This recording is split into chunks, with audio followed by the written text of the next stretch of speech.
आपका जुड़ने के लिए और जानकारियों के लिए रहने। इस बार तस्वीरें जो हैं बाहर निकलकर सामने आ रही हैं कुरुक्षेत्र से, जहां पर शहीदी दिवस कार्यक्रम में शामिल हुए हैं प्रधानमंत्री नरेंद्र मोदी, और ये तस्वीरें सीधा आपकी स्क्रीन पर। प्रार्थना कर रहा था कि राम मंदिर निर्माण का मार्ग प्रशस्त हो, करोड़ों राम भक्तों की आकांक्षा पूरी हो, और हम सभी की प्रार्थना पूरी हुई। उसी दिन राम मंदिर के पक्ष में निर्णय आया। अब आज अयोध्या में जब धर्म ध्वजा की स्थापना हुई है, तो फिर मुझे सिख संगत से आशीर्वाद लेने का मौका मिला है। साथियों, अभी कुछ देर पहले कुरुक्षेत्र की भूमि पर पांचजन्य स्मारक का लोकार्पण भी हुआ है। कुरुक्षेत्र की इसी धरती पर खड़े होकर भगवान श्री कृष्ण ने सत्य और न्याय की रक्षा के उसे सबसे बड़ा धर्म बताया था।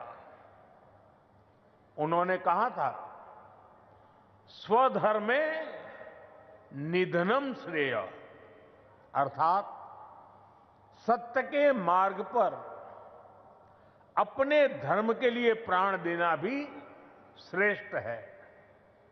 श्री गुरु तेग बहादुर जी ने भी सत्य, न्याय और आस्था की रक्षा को अपना धर्म माना, और इस धर्म की रक्षा उन्होंने अपने प्राण देकर की। इस ऐतिहासिक अवसर पर भारत सरकार ने श्री गुरु तेग बहादुर जी के चरणों में एक स्मृति डाक टिकट और विशेष सिक्का भी समर्पित करने का सौभाग्य पाया है। मेरा कामना है हमारी सरकार गुरु परंपरा की इसी तरह निरंतर सेवा करती रहे। साथियों, कुरुक्षेत्र की यह पवित्र भूमि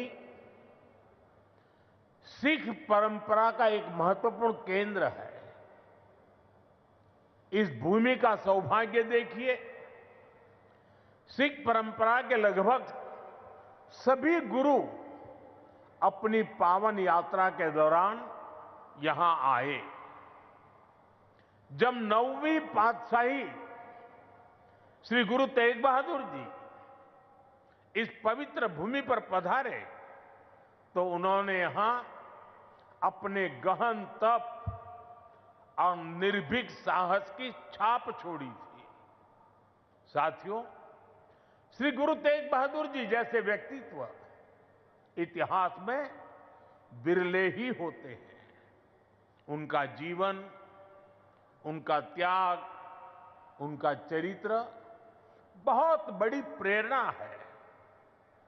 मुगल आक्रांताओं के उस काल में गुरु साहब ने वीरता का आदर्श स्थापित किया। हम सब जानते हैं कि श्री गुरु तेग बहादुर जी के शहीद होने से पहले क्या हुआ था। मुगल आक्रांताओं के उस काल में कश्मीरी हिंदुओं को जबरन धर्मांतरण किया जा रहा था। इस संकट के बीच पीड़ितों के एक दल ने गुरु साहब से सहयोग मांगा। तब से गुरु साहब ने उन पीड़ितों को जवाब दिया था कि आप सब औरंगजेब को साफ साफ कह दें, यदि श्री गुरु तेग बहादुर इस्लाम स्वीकार कर लें तो हम सब इस्लाम धर्म अपना लेंगे। साथियों, इन वाक्यों में श्री गुरु तेग बहादुर जी की निडरता, उसकी पराकाष्ठा थी। इसके बाद जिसकी आशंका थी वही हुआ। उस क्रूर औरंगजेब ने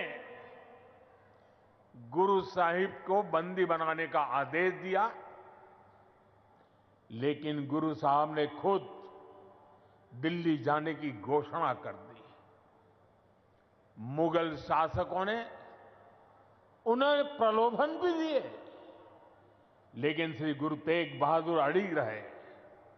उन्होंने धर्म और सिद्धांतों से समझौता नहीं किया और इसलिए उनका मन तोड़ने के लिए गुरु साहब को पथ से डिगाने के लिए उनके सामने उनके 3 साथियों भाई दयाला जी, भाई सतीदास जी, भाई मतीदास जी की निर्ममता से हत्या की गई। लेकिन गुरु साहब अटल रहे, उनका संकल्प अटल रहा। उन्होंने धर्म का रास्ता नहीं छोड़ा। तब की अवस्था में गुरु साहब ने अपना शीश धर्म की रक्षा को समर्पित कर दिया। साथियों, मुगल इतने पर ही नहीं रुके थे। उन्होंने गुरु महाराज के शीश को अपमानित करने का भी प्रयास किया, लेकिन भाई जेठा जी ने अपने पराक्रम के बल पर उनके शीश को आनंदपुर साहब पहुंचाया। इसलिए ही श्री गुरु गोविंद सिंह जी ने लिखा है, तिलक जंजू राखा प्रभता का, तेग बहादुर सी क्रिया करीन किन्हू आन। इसका अर्थ था कि धर्म का तिलक सुरक्षित रहे, लोगों की आस्था पर अत्याचार न हो, इसके लिए गुरु साहिब ने सब कुछ न्यौछावर कर दिया। साथियों, आज गुरु साहब की इसी बलिदान भूमि के रूप में आज दिल्ली का शीशगंज गुरुद्वारा हमारी प्रेरणा का एक जीवन स्थल बनकर खड़ा है। आनंदपुर साहब का तीर्थ हमारी राष्ट्रीय चेतना की शक्ति भूमि है और आज हिंदुस्तान का जो स्वरूप शेष है उसमें